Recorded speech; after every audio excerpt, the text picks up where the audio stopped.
At our family cookout, the smoke stung my eyes as I watched my son's toys crackling in the fire. My brother stood there grinning, bragging. He needs to toughen up. Imagine seeing your son's most cherished toys melting and crackling in a fire, while your own brother grins and says, he needs to toughen up.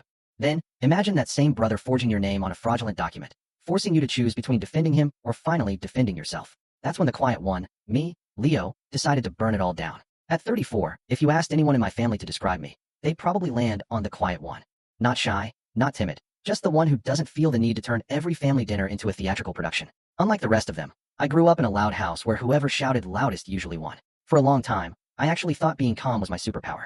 That was until last weekend, when I learned that same calm could also make you an easy target. My parents, Robert and Martha, bless their hearts, love hosting these massive family barbecues. You know the type, 3 generations, barefoot kids screaming, and my mom convinced she needs to feed a small army. I usually go because my son, Finn, absolutely adores seeing his cousins. He's 5, curious, a little shy, and the kind of kid who carries his favorite action figures around like tiny, precious talismans. That morning, he'd packed them into his little backpack, proudly telling me they were going to watch him eat a hot dog.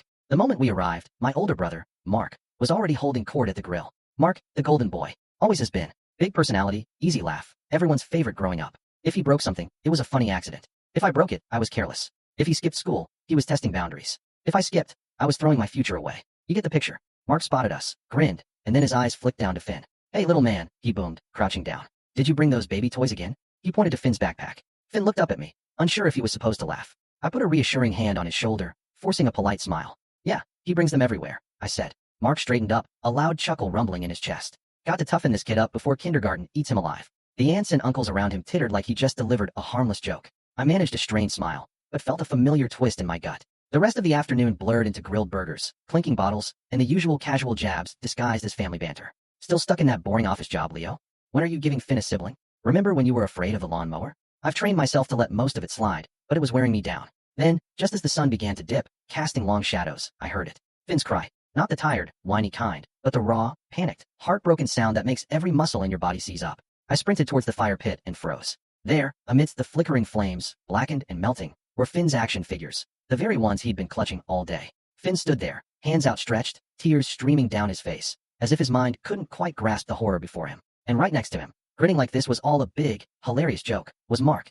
Relax, Mark said, holding up his hands, like I was overreacting.